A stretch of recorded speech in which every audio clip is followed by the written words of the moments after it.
And welcome back to Let's Play Kirby's Return to Dreamland. Last time we started Egg Engines with stages 1 and 2, and this time we're jumping into stage 3. So we got a bit of an elevator, so we just kinda had to sit here for a little bit. Pull the switch if I can actually grab the switch. And I am assuming these guys are like actually powering it because of they're running. I'm not sure, that's just totally a hunch on my part, but that would be my guess. So I got Bomb, not really my preferred go-to power-up, but I will take it because, hey, any power is better than none, right? This is some pretty intense music for Kirby. Okay, so we got to fight the wind, that's fun. Looked ahead, and apparently the next thing is actually in this room. So, good to know. The next energy sphere, when I say thing. Well, that was easy. A lot easier than I thought it would be, to be perfectly honest. So yeah, number 1, and now we got a Maximum Tomato and in a little container, so we gotta take it to the end, I assume. So let's just run really fast through here. Oh, looky there, it's a boss. Mounder and King D together, so this is a combination that wouldn't work in Pokemon, because, King D... Actually, it would be a good combination, because, well, King D can hurt Moundo, would actually hurt the other way around, though. Unless you consider him more of a rock type than a ground type. I mean stone, I can see that. Chuck more bombs. Actually, I'm gonna drop the power into this so I can inhale that. And away we go. So,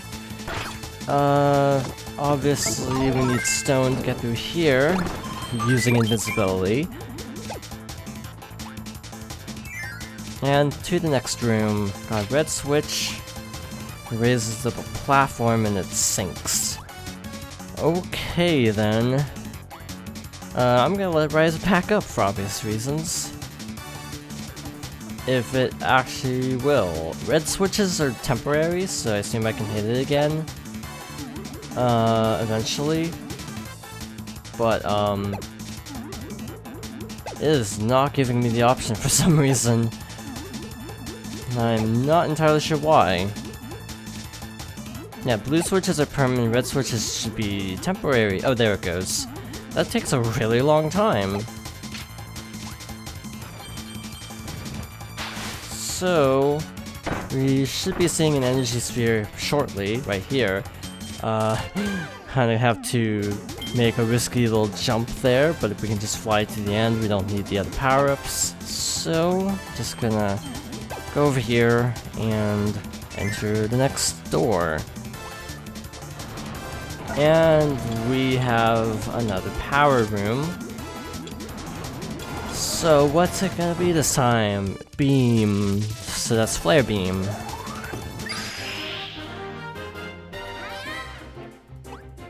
Okay, so as we did before, we need to light little things up. I don't know if there's a time limit on lighting these, like if they'll eventually go out if you wait too long, but I assume this is not too difficult because it's a Kirby game, it shouldn't be that bad. I did not mean to push the button again, my bad. So now they have little rotating things. Okay, get those up. And, I should go with the new route, not the, obviously bad route. I was trying to get off the ladder. I wasn't sure what direction I was pushing to get off the ladder. I could have pushed down, but I was also trying to jump off the ladder. So, it wasn't working for some reason. I think it's because I might have been still holding up. That would, you know, obviously present a problem. So we gotta wait until the things all connect to each other, and then light them all up. pretty cool puzzle. So now we have a little optional route through all sorts of items and also our dimensional portal of the stage. So more water. They like water for these. Got shots are there. Not too problematic though. So yeah, this game I feel like was the last Kirby game where they didn't quite go as heavy on nostalgia. One thing I'm noticing is it tends to, I feel like, use more original ideas, like other than occasionally a set piece. You tend to have a lot more original ideas, fewer throwbacks.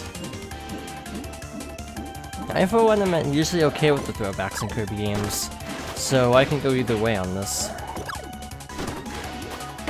Ow.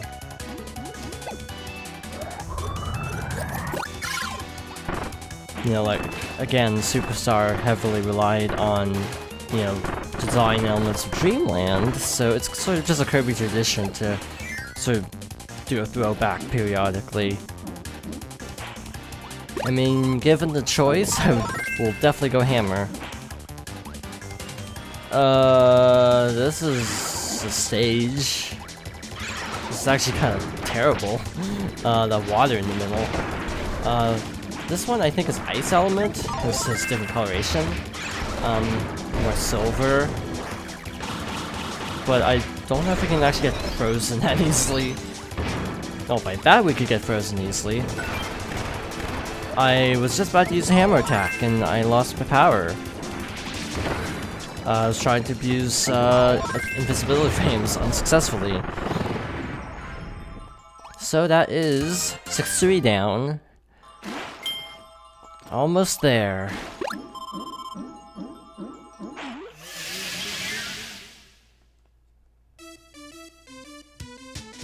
So this should loop us back around to where the normal path would go. And thus, we can end the level rather quickly. I do find it interesting that they usually take you right to the end after the little rift. They just put you right near the end. It's really convenient. It also doesn't make for a lot of legwork afterwards. Surprisingly so, really. So that's 3 down. 2 to go.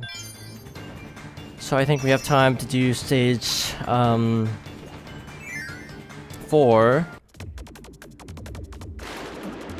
Oh boy, currents.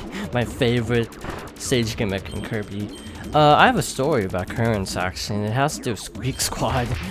There's one section in the water level, I think it's 7, World 7, where I just had the hardest time dealing with one current puzzle at one point, and it wasn't exactly a ton of fun.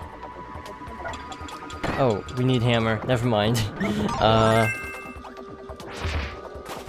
I literally just saw the word hammer in the guide I'm reading, and it's like, oh, I guess I should probably hang on to that, huh? So got a candle, thank goodness. The only problem is we can't float now, so we gotta be extra... That was a mistake. We gotta be extra careful of jumping-based objects, obstacles. Yes, we could just get it here, but I figure I might as well try to hold on to it. But also, if we lose it, we can also get it back really easily, so that's nice. So again, these like metal, like iron-looking blocks are weak to hammer and stone. So if you don't have hammer and stone, then you're gonna be out of luck.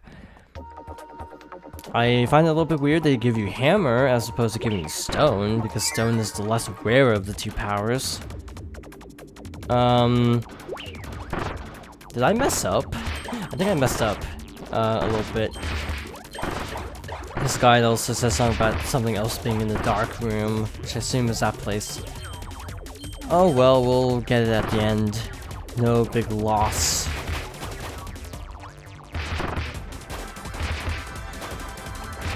I'm trying to think about this music though.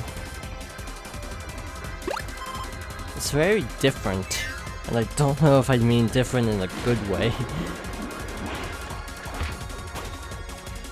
I feel like it's more atmospheric and less, like, melodic, so it's just different mainly.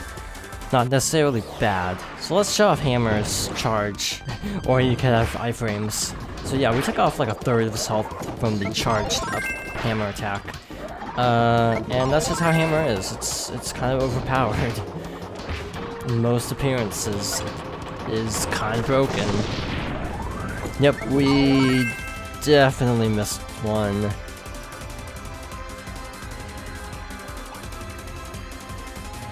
So,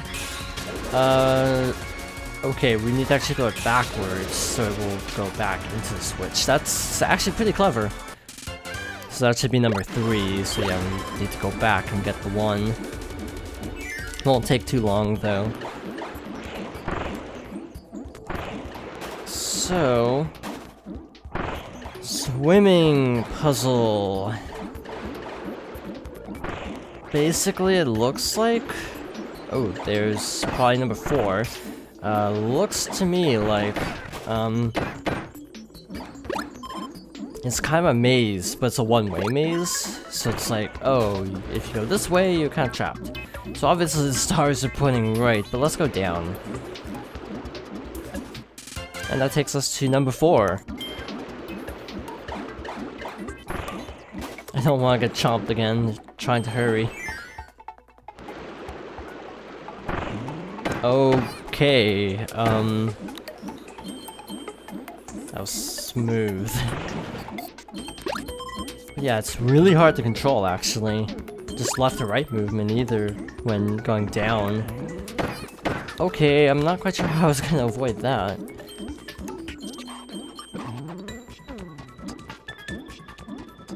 I wonder if that's something. Nope, that is not. That is decorative. Okay, there is an optional door behind this giant eel thing. So let's be careful and use the fact that you can just kind of hold up the coast into the door to your advantage. That actually is really nice, and you can do that.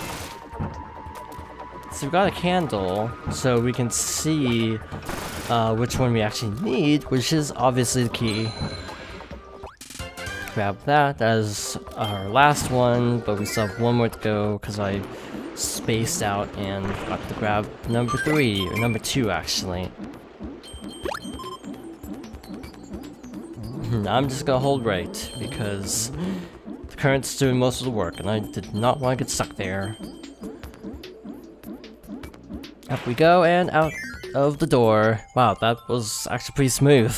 Other than missing the 1, that was actually a pretty good trip through there.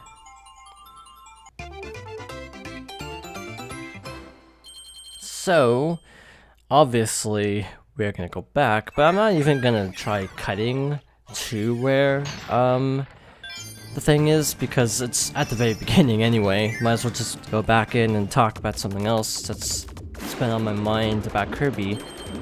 Kirby is an interesting franchise because it's the one where Nintendo tends to either take 2 extremes with. They tend to be very safe or very risky. Good examples of risks they've taken are pretty much any time to do a Kirby spin-off. You know, Canvas Curse, Tilt and Tumble. What's another? Dream Course. I hear Dream Course is legitimately good, but I've never played it. Not a fan of golf, but apparently as a game, it's legitimately solid. So it's one of those games that I've kind of always wanted to get around to, but just never have. But yeah, Dream Course. Kirby Golf. Well, Kirby's actually the golf ball, as one may expect. Kirby's Pinball, where he's... Kirby's Pinball Land? Is that the name of it? I'm trying to actually legitimately remember the name, because I've never played it. But yeah, I hear that one's good, and, apparently it's over here. Yep, there it is. I saw that we needed to stay in this room as soon as I entered the door, so that was just unfortunate timing. We got a little optional area. Tilt and Tumble used a Game Boy. The game had like a special Game Boy cart that had like a tilt sensor in it, like gyro. The same concept would later be reused in WarioWare Twisted and, of course, Yoshi's Topsy-Turvy, which is arguably not that good of a game. Just saying. Yeah, Kirby's been very experimental, but my favorite Kirby spin-off is Kirby's Avalanche, where he's just kind of a jerk. It's Puyo Puyo at the end of the day. Or it's actually Puyo Puyo, but I for some reason always say Puyo Puyo, but it's Puyo Puyo. So I'm trying to get into the habit of saying it right. Yeah, it's basically Puyo Puyo, but Kirby's like a complete jerk. Like, he just trash talks everybody, and it's actually kind of amazing. But then you have the fact that in a platforming sense, Kirby tends to be very safe, on the other hand. You know, main games, Kirby tends to be very safe. You know, not taking huge risks, just being very solid, but also sort of not, like, ambitious.